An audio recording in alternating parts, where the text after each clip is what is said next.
Hello there, everybody. Today, we will be playing Don't Starve. I still have this on the settings menu.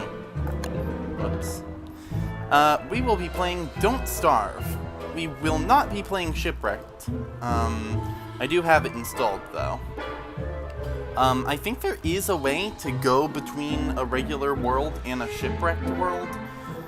So, I guess we eventually will be doing Shipwrecked. Or maybe I'll just die on one world, and then the next world will be a Shipwrecked one. Who can really say? So, we're gonna hop into a new game here. The only mod I have on is the geometric placement mod, just because it doesn't grant any gameplay advantages, and honestly should be part of the base game if you ask me. Nothing else though.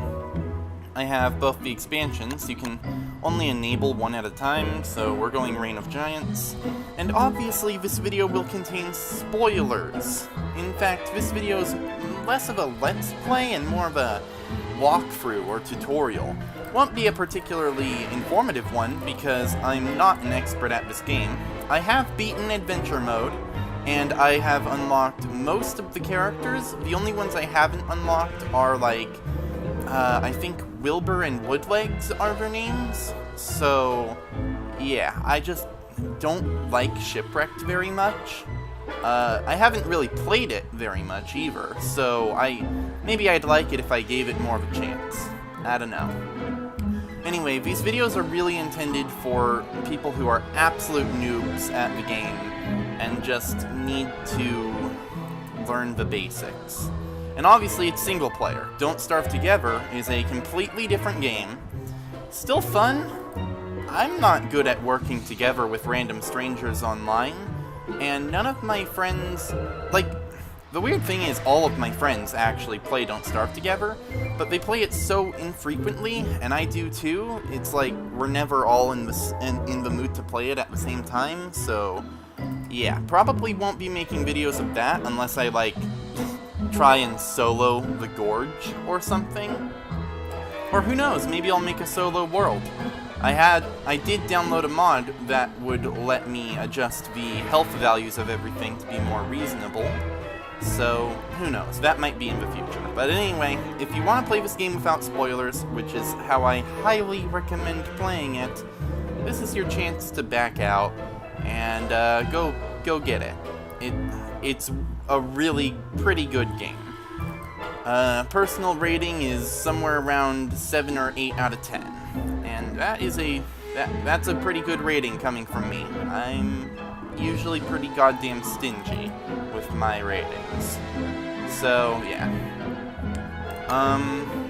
As for the character we'll be playing as, I'm tempted to go as Wilson, just because, as I said, this video is intended for newer players, who just want a basic guide to the game. But we'd be stuck as him for the whole game, and I don't know. My absolute favorite character is Weber, because he's adorable and great and just the best. But he's also one of the last characters you unlock.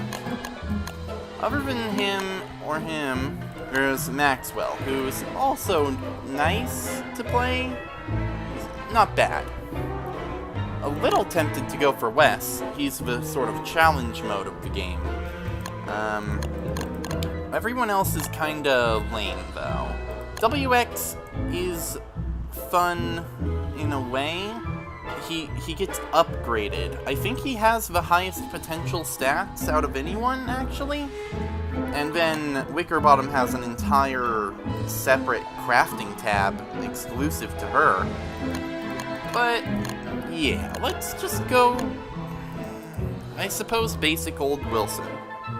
Of course, we could hit random, but then we might wind up with someone shitty, like Willow.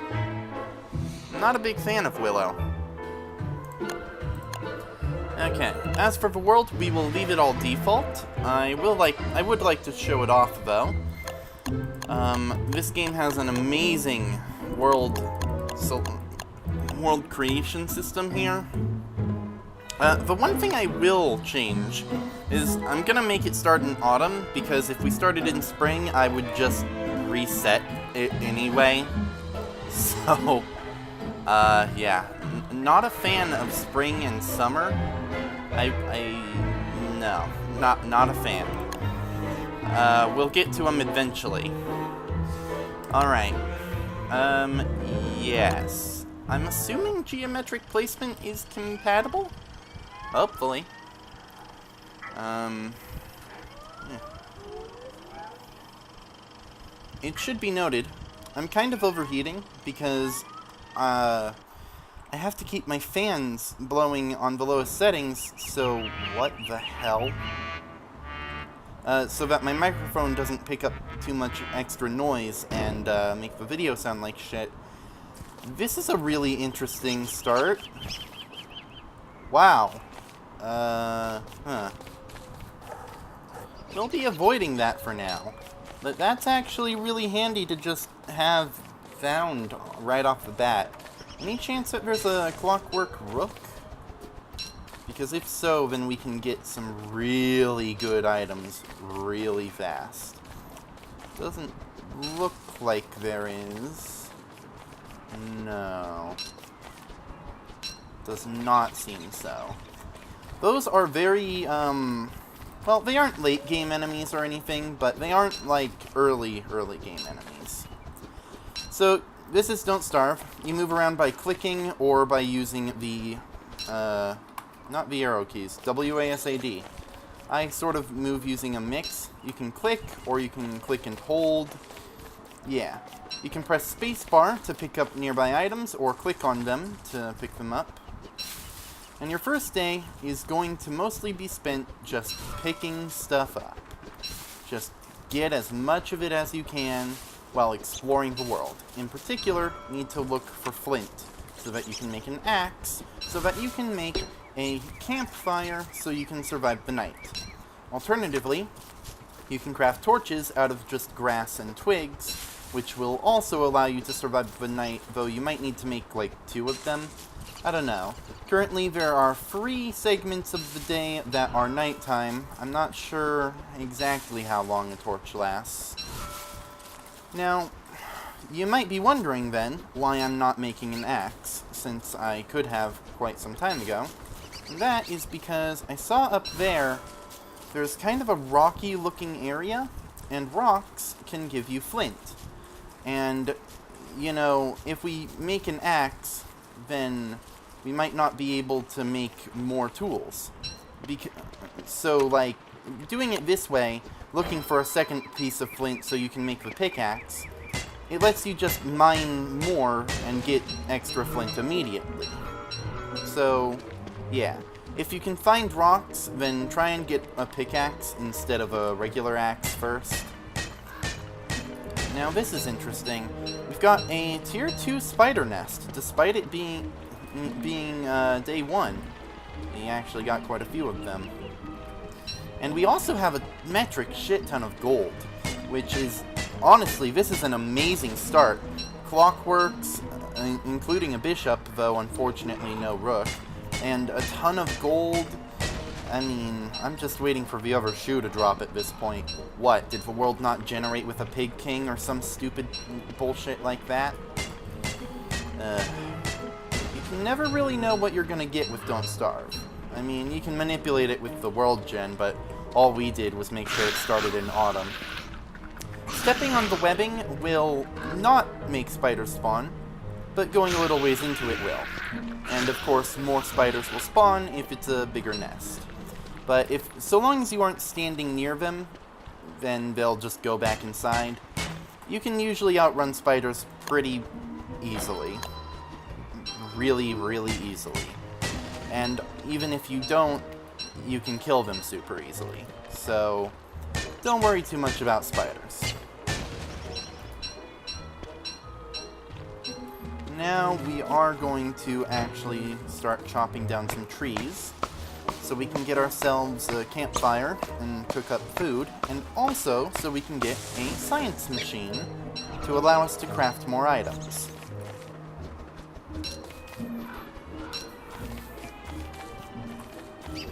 One little bit of advice, also. I mentioned earlier how your first day should be spent picking up basically everything. This does not apply to flowers. Flowers should be left on the ground unless you need them for something. Because while they do regenerate, they regenerate pretty slowly. And actually, I think they might require bees in order to do that. Alternatively, you can plant flowers by catching butterflies. And just picking up the butterfly and right-clicking on the ground with it, but that's pretty slow and tedious. And the reason you want to keep flowers around is because plucking flowers is one of the best ways to restore sanity early on. In fact, it's one of the very few avenues available to you this early in the game for restoring sanity. It's now dusk. Avoid the spidery areas. They don't really pose a threat to me. I'm pretty good at combat and avoiding monsters in this game, but I'm gonna stay away anyway, just in case. They sort of become a lot more active during the dusk and the nighttime. They'll just sort of wander around.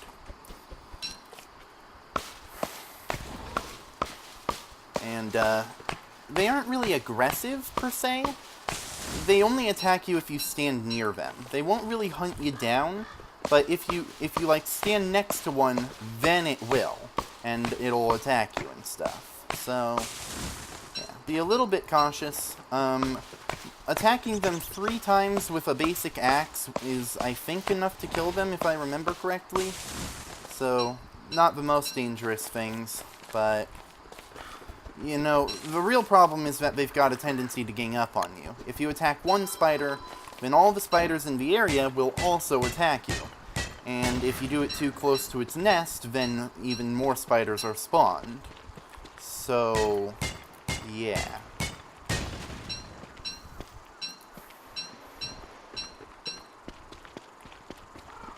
Alright, so, basic campfire.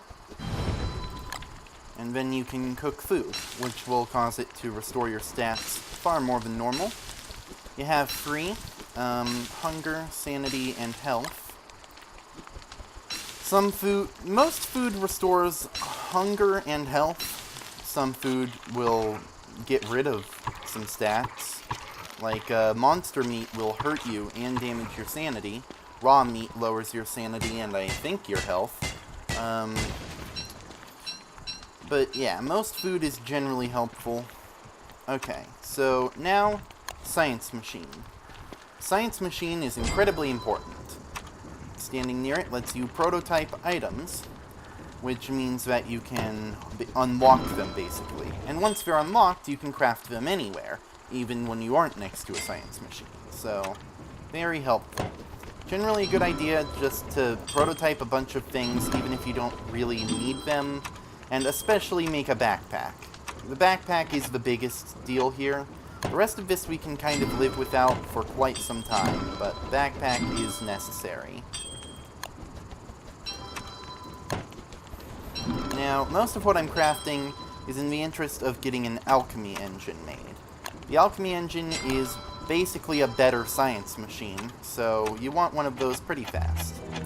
Also, make a spear.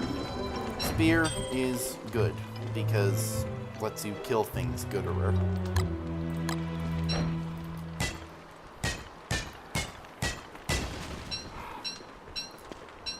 In case it wasn't clear, my usage of the word gooderer was in fact ironic. While I'm collecting resources, a little bit of exposition about what's been going on with the channel, or rather, how I haven't posted anything in about 8 or 9 months? Yeah. Okay, so it turns out making videos about video games sucks. Not really. I mean, I wouldn't be making this if it wasn't enjoyable. But the fact of the matter was that I was playing those games blind. You know, Hive Swap and Danganronpa. Yeah. Playing those on camera is just an exercise in tedium, you know? Like, you're going through a game for the first time ever, you don't really want to have to provide commentary the whole time. it's not the most fun. So I just completed those off camera, and those series will probably never continue. But don't starve, as I said, I mean, I've beaten adventure mode and everything. So it's not like the game is new to me at all. And furthermore, I mean, it has multiple save slots. So if I'm sick and tired of playing on a world where I can only play while filming, I mean, I can just create a different one. This isn't a guarantee that I'm going to be sticking around or anything, but yeah. I've gone... Oh, by the way, this is your map. You can open it by pressing tab or clicking on it. Yeah, I need more grass. That is what I'm currently looking for. Grass and wood. Because I am not comfortable with the fact that I don't have a log suit. Now, you may have also noticed that it's raining. This is unfortunate. Rain will make you wet, which will make any items you're carrying wet, eventually anyway. And furthermore, being wet drains your sanity. And wet food, I think, decays faster. And I think I remember something about wet tools slipping out of your hands. That would be bad. That would be pretty bad.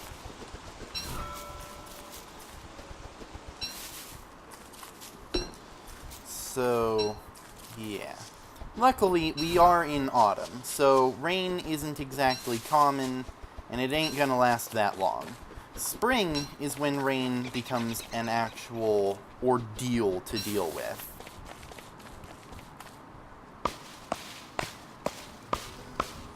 Okay, so let's see here. We're gonna need 4 boards in order to make an alchemy engine. And we got that. Okay. Time to head back to our science machine.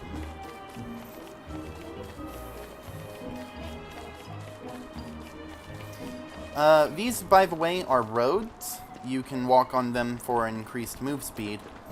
They look like shit. When they were first implemented, everybody thought they were a glitch, actually. Or some people did, at least, myself kind of included. I thought they had just screwed up the texture or something while programming it in. But no, this is how they're supposed to look, and I've always wanted it to change, and it hasn't. Ever. There's also actual, like, regular-looking roads in the game, and that's why it's so confusing. These roads just provide a minor speed boost, whereas the other ones are a bit better. So, I thought it was just like a weird variant that just was bugged out. Now, here's a neat trick. When you build something that's a structure, you don't actually have to place it down. You can keep it in here, and just click it and put it down whenever you want. This is good, because we don't actually want to build this thing yet. And in fact, we don't even want to keep our science machine here, because I don't want to set up a base here. I'm also going to go and just get this built, and yeah, that's good for now. That'll use up the resources and just get them ready for when we do eventually want to place them down, and also frees up inventory space. So that's handy. But we don't want to actually place those down right now, because we have barely explored any of the map. And exploration is pretty freaking important in this game. You don't really want to set up a base without, like, having an idea of where you're putting it relative to everything else. Worlds in Don't Starve are pretty big. You aren't going to explore the entire goddamn thing in the course of a day or two, and you do probably want your base set up by day 10, or there's about, because otherwise you'll have no time left to prepare for winter, and that would be bad, because winter is dangerous. You do not want to be caught unprepared. So, yeah.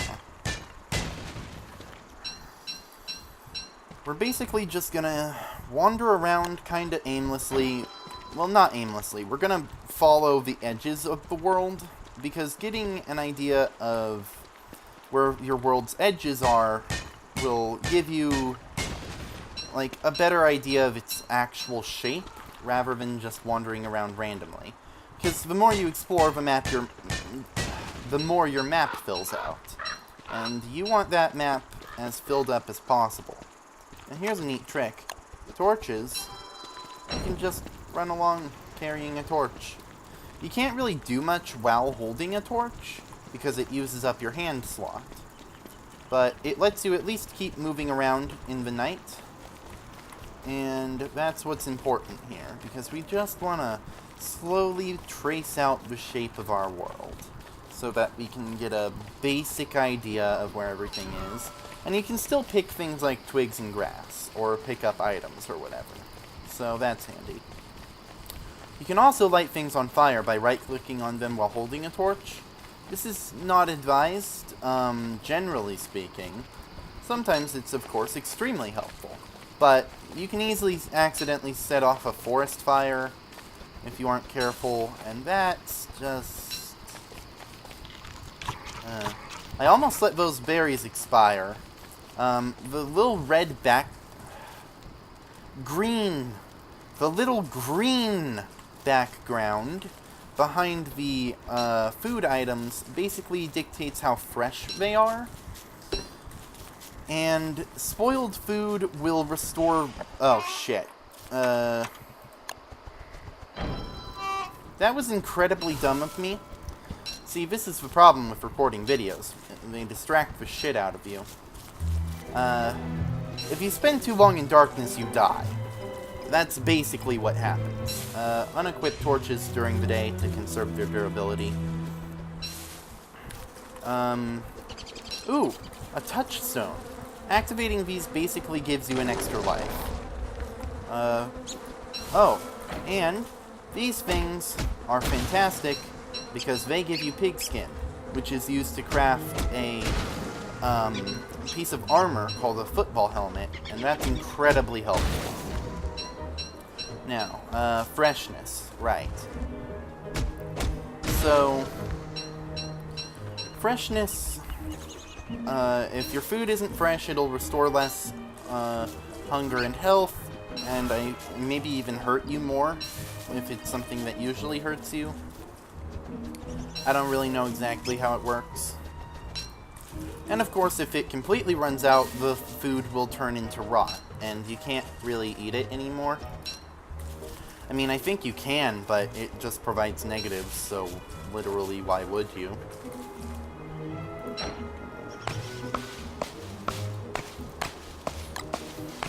Rot can be useful. You can burn it, for one thing, if you need fuel for a fire for some reason and don't have anything better. But it can also be used to fertilize crops, for when you have a farm. But that's a little ways off. We aren't going to be farming anything anytime soon.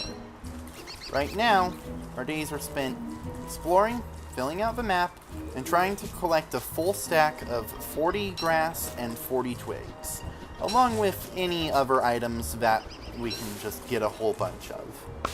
Whoops, not what I meant to do.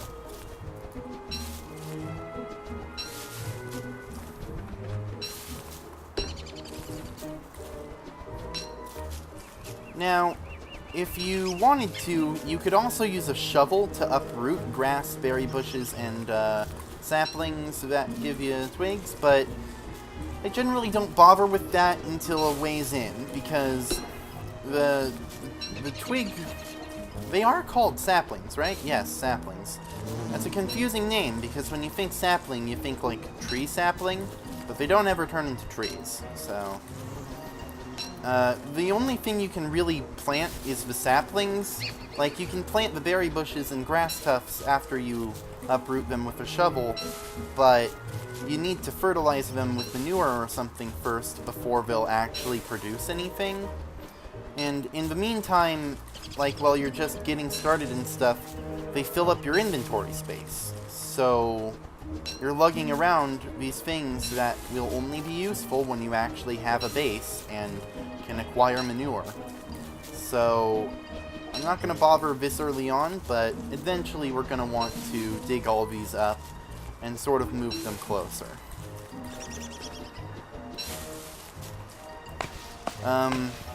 One thing that is annoying about this game is the variance in maximum stack size. You can only carry 20 logs, you can only carry 40 twigs and 40 grass. There's no consistency. I get that the logs are supposed to weigh more, and that's why, but I mean, it's pretty unrealistic that anyone could carry all of this stuff anyway, so why are we even going for realism?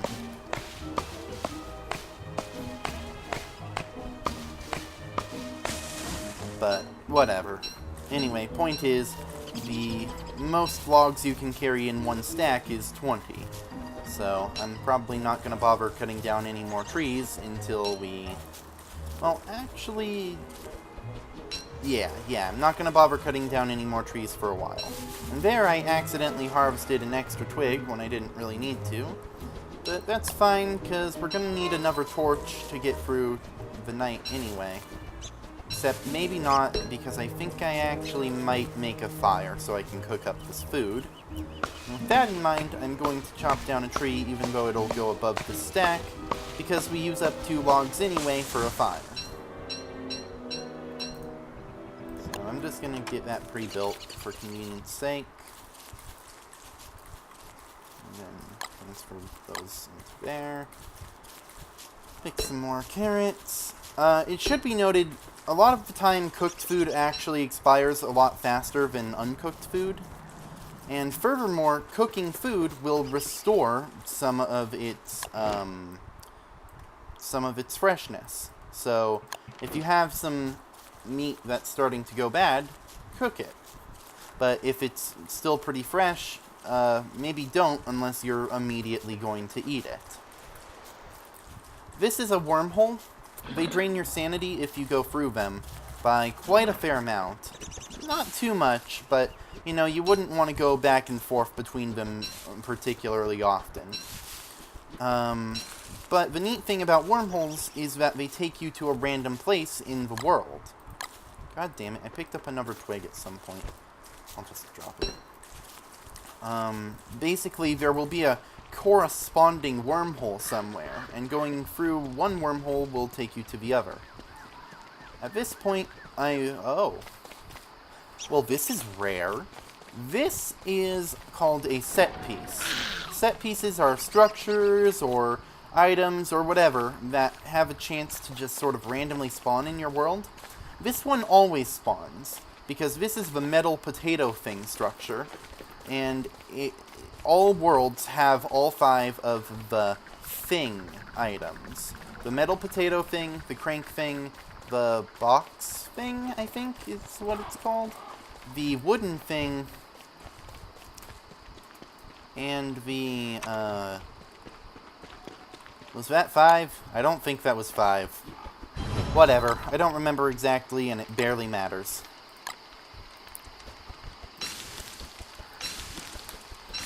It's not useful to us right now, but eventually collecting all 5 of the things and putting them together would let you generate and go to a brand new world. You know, if you're, like, really bored of your current one or whatever, then that can be helpful.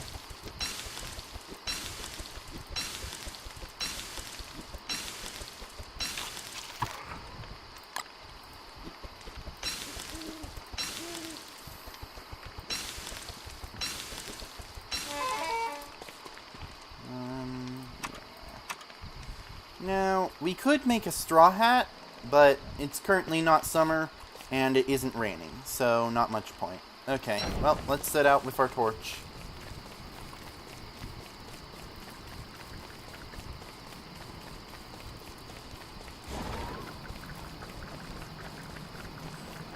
Currently, I'm looking for mainly 2 or 3 different things. I'm looking for the Pig King, and the and a swamp biome. They're both pretty important. The Pig King grants you easy access to gold, although usually that isn't going to be a problem for a long time anyway. But, you know, eventually he'll be very handy.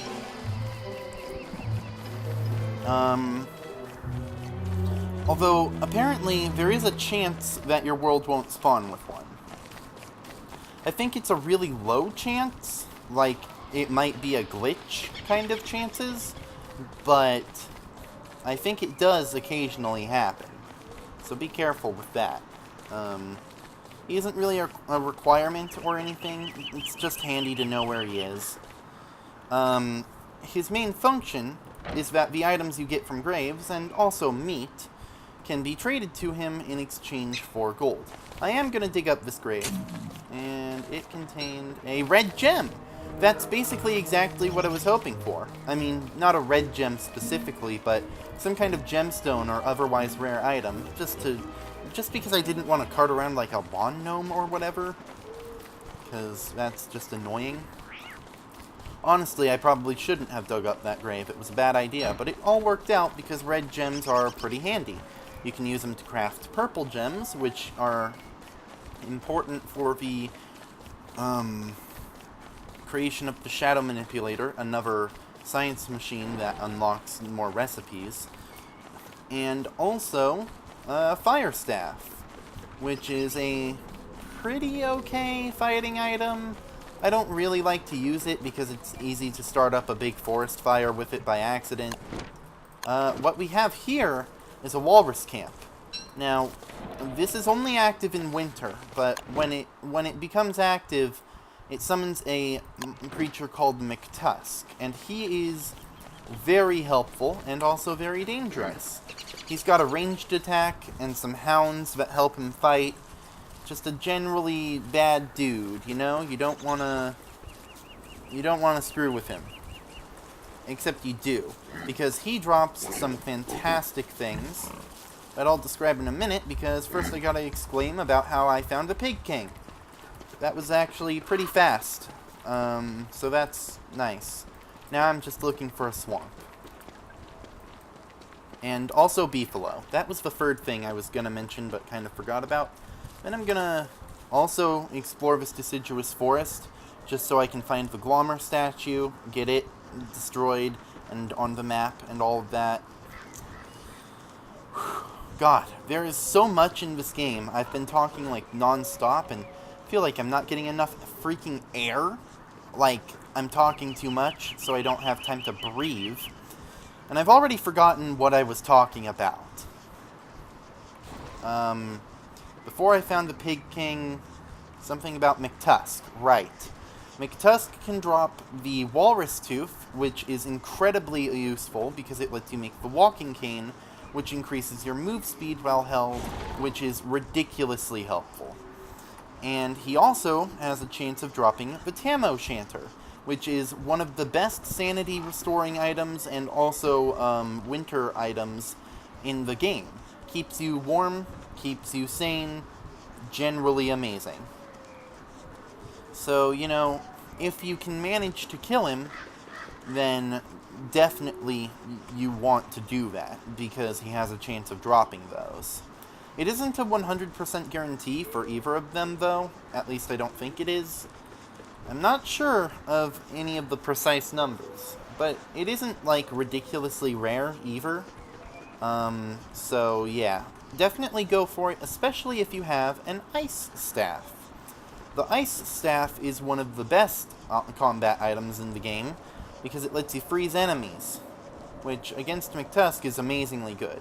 You freeze him, kill his hounds real quick while he's frozen, then walk up to him and hit him. That'll break him out of his freezing, but he'll play a little animation where he gets hit, and that'll sort of stop him from doing anything for a moment, and that'll allow you to hit him a couple more times, and then he'll probably die if you have an even halfway decent weapon. This is the Glommer statue I mentioned. The Glommer statue is important because on full moons, it summons Glommer, which is this little bug thing that you can kill for a ingredient that lets you craft the Old Bell. The Old Bell is a very situational but very strong combat item that we get the blueprint from by destroying the Glommer statue, and then we can right-click that to learn the recipe. And that prototypes it as if though we had gotten it from a science machine or whatever. And this is the only way to unlock the recipe: destroying the statue, reading the blueprint. Besides summoning Glommer itself and killing it, letting us get the Glommer's wings, the Glommer's flower also grows on the statue during a full moon. Oh. There's a morsel. I guess the cat-coon killed a mole or something? Whatever. Anyway, point is, it's nice to just get that right off the bat. Wow, this section of the world is kinda cut off from everything, only connected by a little bridge here. That's pretty neat. I like it when it generates like that. But we are not setting up in a deciduous forest, though.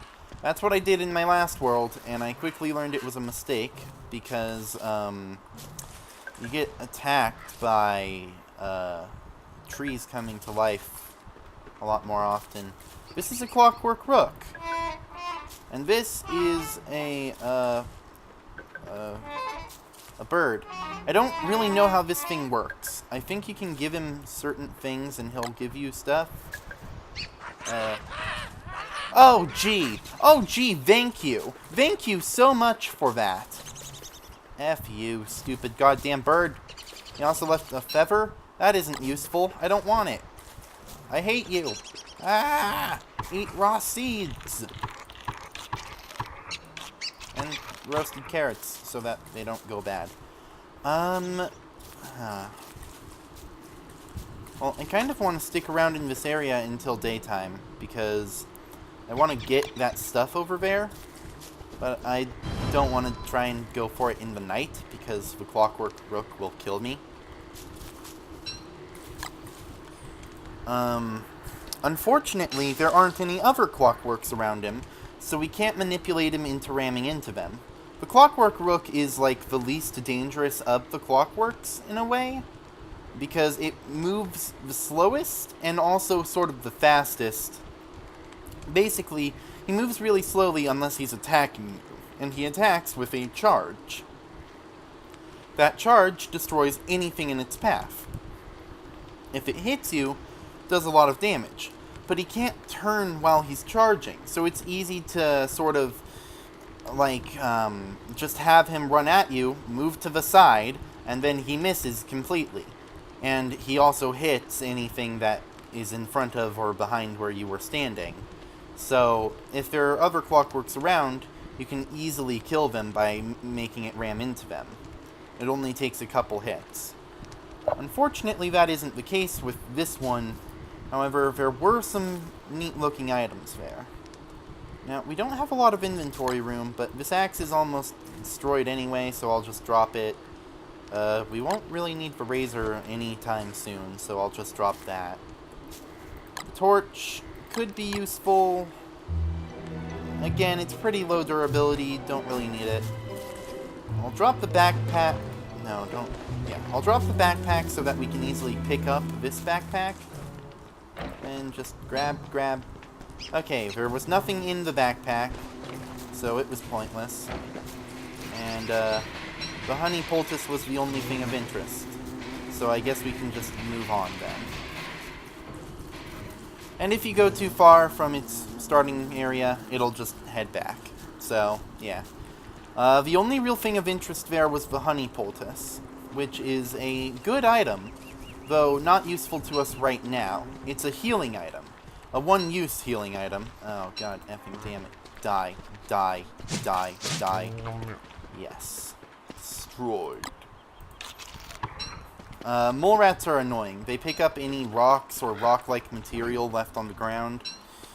And tall birds are also annoying, but we might be able to get it to fight the pigmen. Where did it go? There it is.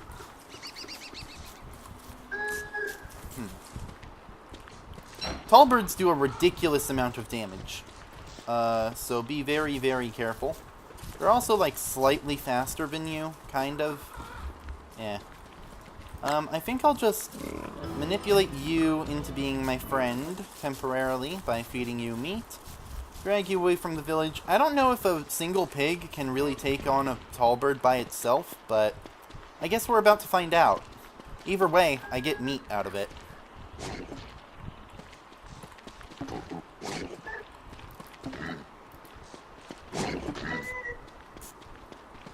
Did I completely forget to make the log suit? I totally did. I completely blanked. Holy shit, I suck. Aw, man. I went and gathered the grass for it and everything. I'm just now realizing that. I can't make it again until I plunk down this alchemy engine. Well, I basically traded a morsel for a meat. Good deal, but I had hoped to get the tall bird's egg. Oh well. I guess I could... Well, I don't really have the inventory room anyway. Whatever. Okay, so we've explored this section of the world pretty nicely, but we're still missing two things, and that is the swamp and the beefalo. Beefalo are these big creatures that are incredibly useful for getting winter gear and also poop, so we can make farms and stuff. So, yeah, let's just, yeah, I'm not even gonna bother grabbing that. Yeah, sometimes the randomly generated structures are very helpful, sometimes they're pretty lame. It's all up to luck. Again, with the exception of the ones generated by the things, because the thing items always have the same structures around them. Ah, the ring thing. That was the one I was forgetting. Beefalo spawn in this biome, the savanna biome. You can tell this is one by the ground. It's all grassy and savanna-like. So this is the place to look for them. And if you see any poop, then that means there's probably one nearby. And, well, this is the swamp. So that's one thing found. Gonna drop these again, because there's still no point to them. I'm gonna gather up the cut stone. I'm not gonna bother with the pickaxe. Actually, I guess may as well. Okay, it's actually shittier than my current one. So...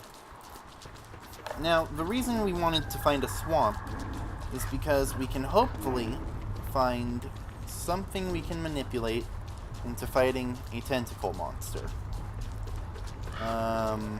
Hopefully. See these little rumbly bits on the ground? Yeah, those are tentacle monsters. They are extremely dangerous and can easily kill you. However, they can drop tentacle spikes, which are... Oh, look, the box thing. And also a lawn gnome. And there should be a spear? Yeah, there it is. Tentacle spikes are an amazing item. A fantastic weapon. So, yeah, you probably want to get one of those pretty fast. But even just knowing where the biome is so that you can come back when you're better equipped to fight these things should you need to. Like, unfortunately, we aren't lucky enough to have just a bunch of spiders fighting them for us already. So, yeah, that's generally how it goes, you know? You go into the swamp, you find a place that has a metric shit ton of spiders. The spiders all gang up on the tentacle. And, actually, we might have gotten kind of lucky here. Unfortunately, I don't think there's enough spiders to actually take it down. And it's raining. Fantastic.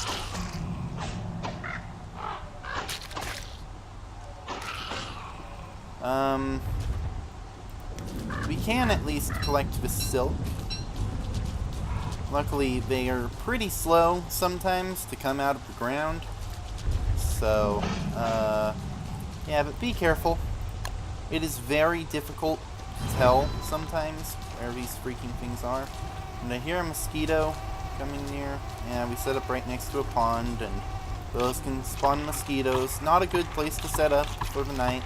Next to mosquitoes, and spider nests. Well, it's raining, so any torches we make won't last very long. And we're in a swamp, so if we aren't careful, we could easily walk where a tentacle can just pop out of the ground and kill us. I didn't necessarily think this through very hard. One thing I forgot to mention about rain, yeah, it makes all fires go out a lot faster.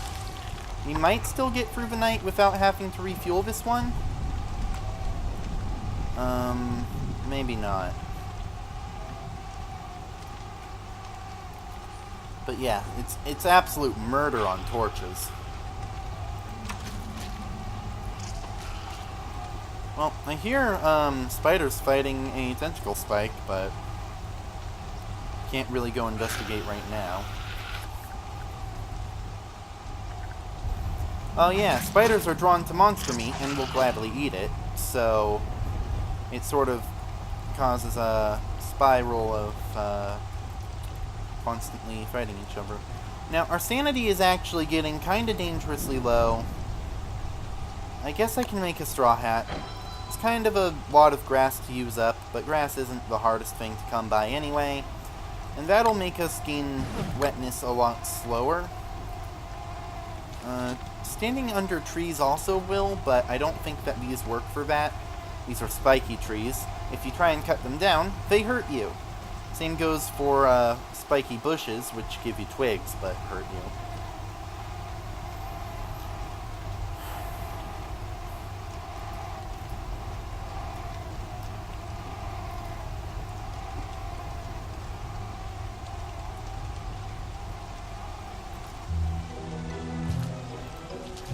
Okay. That was actually kind of close there. Yeah, you gotta be really goddamn careful where you freaking stand.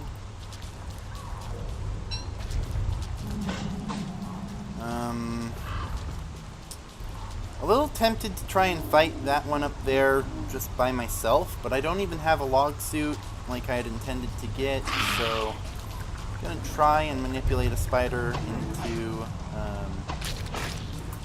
yeah, that doesn't really work. The problem is, there are a lot of spiders here, but not, like, enough.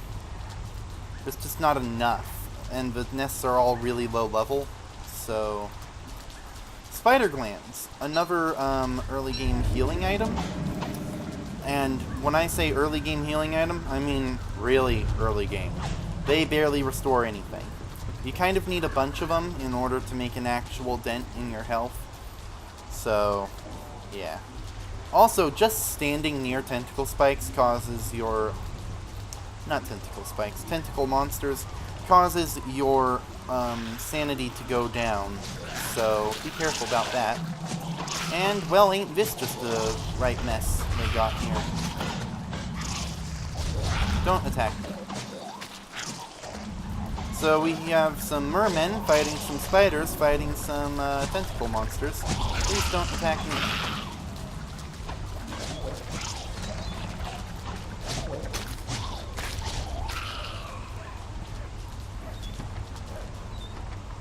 Well, shit. I was really hoping... Wait, did they take down a tentacle monster?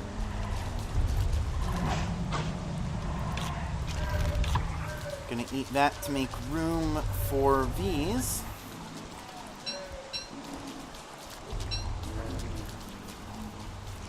Then I'm gonna go.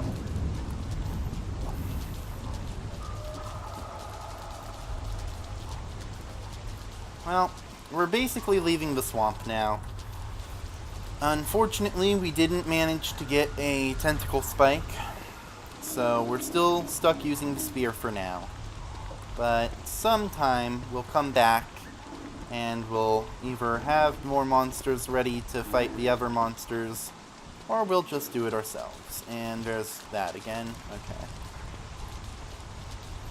So, onwards to our final starting goal, finding beefalo.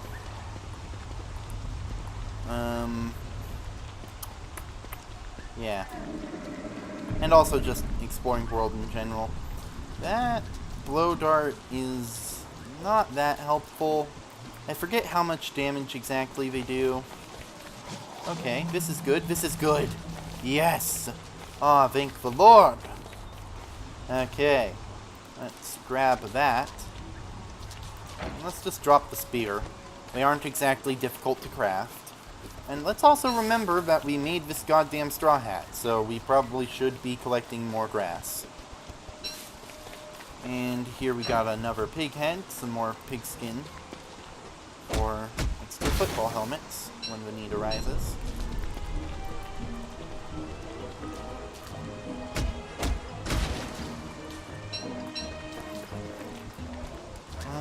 Yeah, let's get out of this goddamn swamp. Why is it raining so much? Ah, it doesn't usually rain this much in autumn, does it? This is a sinkhole, by the way. It leads to the caves, which is a part of the game that I have actually not messed around with too much. When we get to dealing with the caves, I'll basically be going in more or less kind of blind. So, keep that in mind.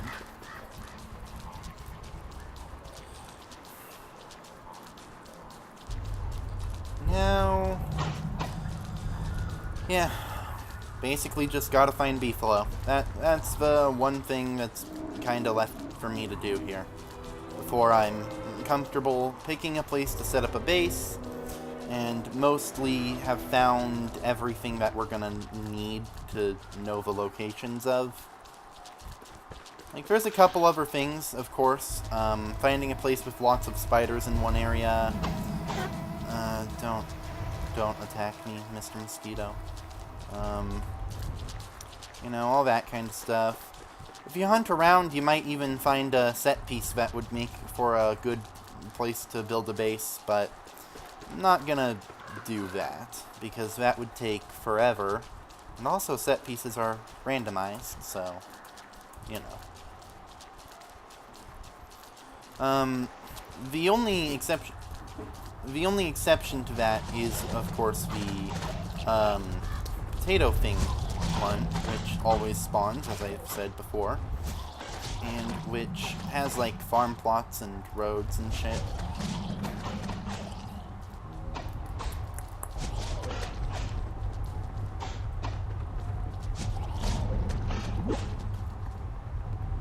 Okay. Who will win? Alrighty. Interesting. So, I guess we should build another fire. Shit. What about right here? Nothing? Cool. Okay. Fish doesn't keep very long, and we need room for things anyway, so let's just... Yeah. Okay. Pick this up, pick this up. Pick it up and... Oh, god damn it.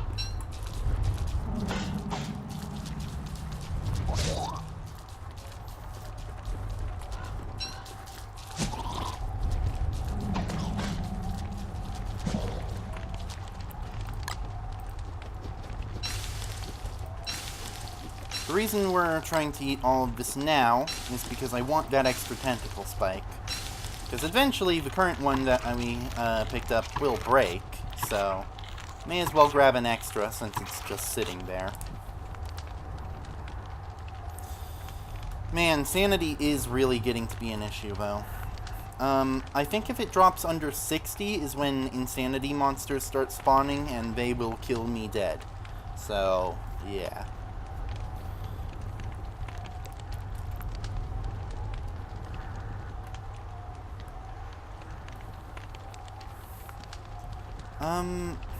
Yeah, no. Blue mushrooms don't help with sanity. I'm thinking of green mushrooms. If you can find green mushrooms, you can eat them raw to lower your sanity by an insane amount, or cook them to raise it by quite a lot, although it also hurts you, I think, so, you know, use it with caution. Mushrooms are kind of interesting like that. They generally provide a major boost to one stat and then a detriment to another, and it changes depending on whether or not they're cooked. Blue mushrooms, I think, are good for restoring hunger at the cost of health. Or maybe it's at the cost of sanity. I don't remember. Okay, let's... Oh, well...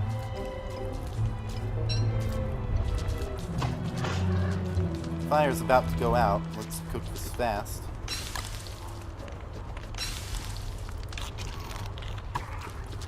Okay. And with that, we're hopefully actually done here.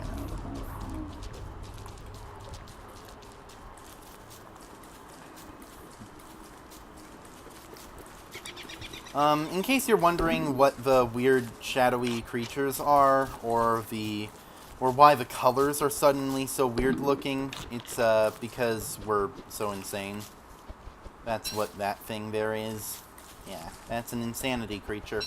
Our sanity isn't low enough for it to attack us, though, or for us to attack it. Had to eat those petals just because we don't have the inventory space. Really need to get a base set up soon.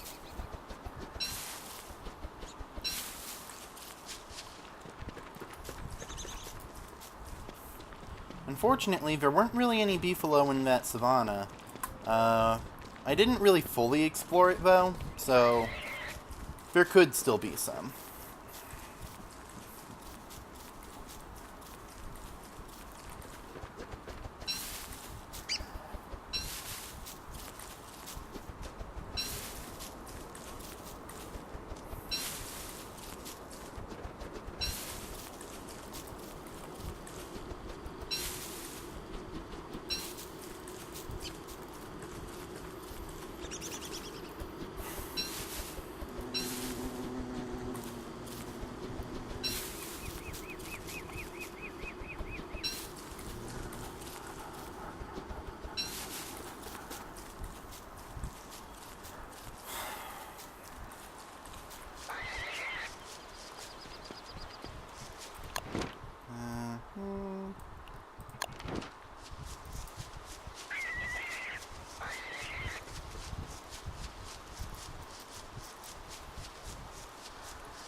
Yep, not really any beefalo around.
Aha.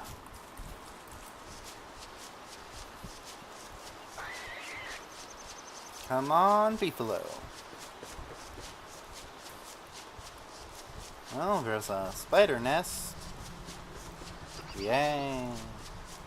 Spider nests, unfortunately, are not beefalo. You might have already realized that, but just in case you hadn't.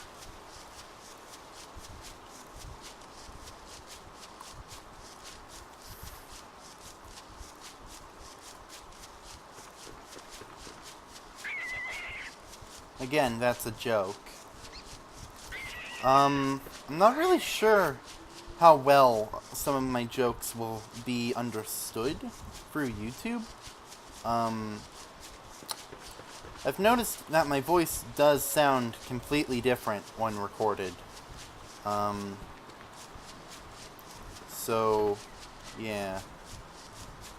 I often will alter my tone of voice, make it pretty clear that I'm joking, and then it just sort of doesn't come through.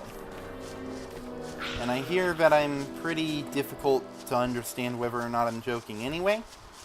So, just assume that if I point out something really obvious or say something blatantly stupid, it's because I am attempting humor. Just for future reference. You know, I'm pretty sure I've said all this in previous videos, but I've just forgotten because it's been so long. That's my own fault, of course.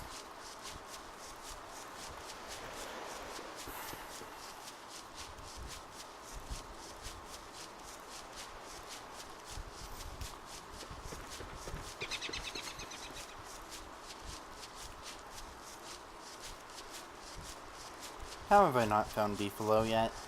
Usually you would have by now. Exploring this much savanna area, I mean, that usually results in beefalo being found. But, no, not today.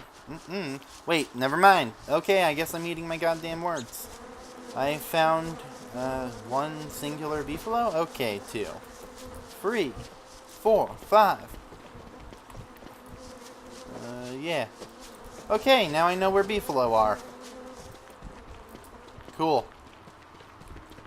And more rocky areas. Very nice, very nice. May as well get a full 2 stacks of gold. Okay, so now I have the world fairly well explored.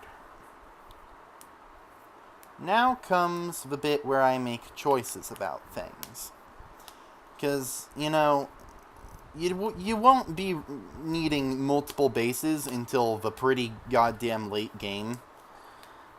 So where do I set up? I want to be in a pretty central location where I can basically get to everything fairly easily. So I'm thinking maybe somewhere around here or here. Here seems like a pretty good spot. Not a lot of trees, which could be a problem, but I do intend to plant some myself, of course. But lots of grass and twigs.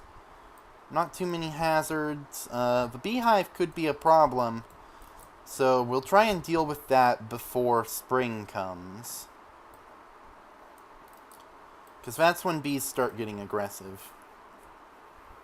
It's pretty close to the Pig King, but not too close. Touchstone is relatively nearby. Not as close as I'd like. Glommer statue is a ways away. That's unfortunate, but we do have a road here and here. So, not really as far as it looks. It's basically right next to the swamp. Fairly nearby the beefalo. So, yeah. I'm gonna finish exploring this road and keep exploring a little bit more to just fill out the nearby area, make sure that there's nothing stupid nearby that's gonna wreck our shit. And then I'll probably set up somewhere around here. Oh! Well, ain't this a surprise? Not a particularly useful one right now, though. I guess I'll drop the pitchfork. Whatever. The miner hat is pretty neat. It's basically a torch, except you wear it on your head so you can still use tools. And furthermore, you can refuel it. The problem is that the fuel is fireflies. Fireflies are pretty difficult to catch early game. You need a bug net, so you'll need at least a science machine before you can get them. And, bug nets require silk, so you gotta fight some spiders. And then fireflies aren't exactly common, and I don't know if they're renewable or not. So, that's an issue. But miner hat is definitely pretty useful, especially if you intend to investigate the caves. Although usually you'd use like a lantern for that, so I don't know.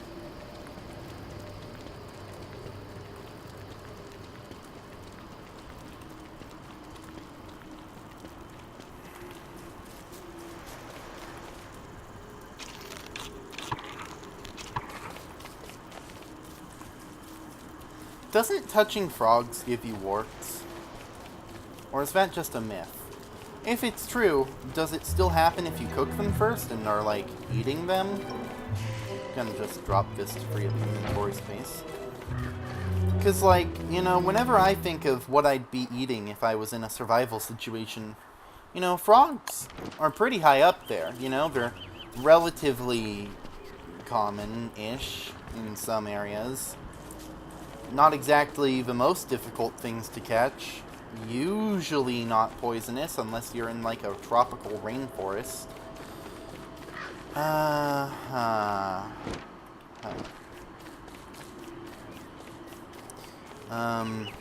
And many people have reported them as tasting a lot like chicken.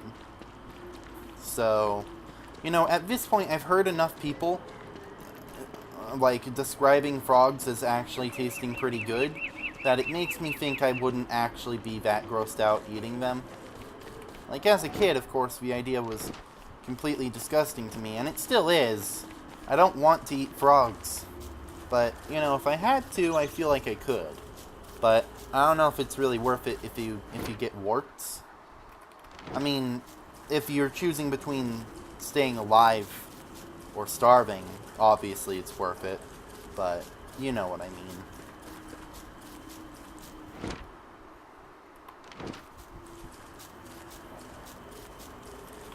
Okay. Okay.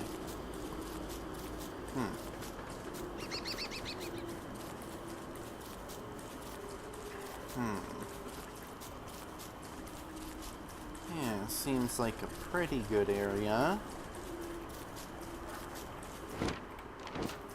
Let's trace out this edge of the world here.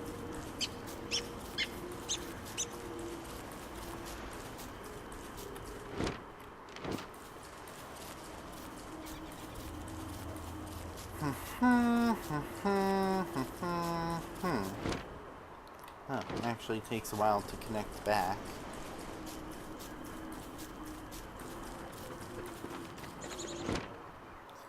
Okay. So...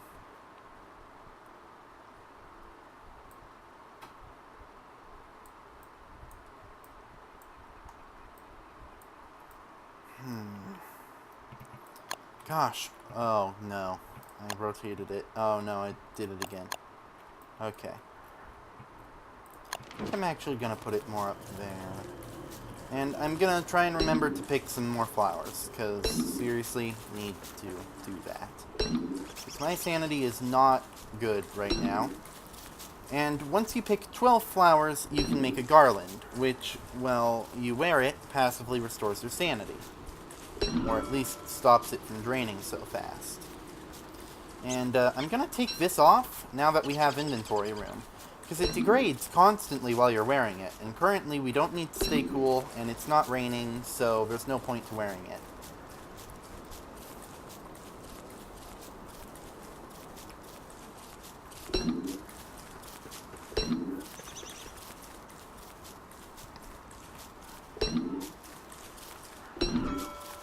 Okay, garland.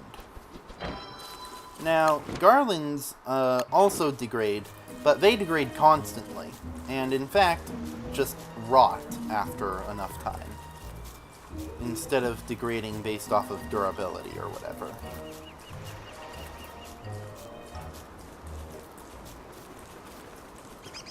Which is annoying, but at least it means that you don't ever feel stupid for, like, wearing one for too long, like you do after realizing you've been wearing your straw hat for a while and it's lost, like, half its durability. Yeah.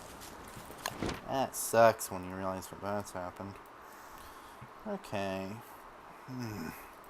It's so hard to pick a location, because you're basically going to be stuck there for the whole rest of the game. Like, of course you can change where your base is, but it's annoying. Yeah, I guess I like this spot. Yeah, wormhole close by, so that means it'll be easy to flee away from giants when that becomes a concern. And, fire pit.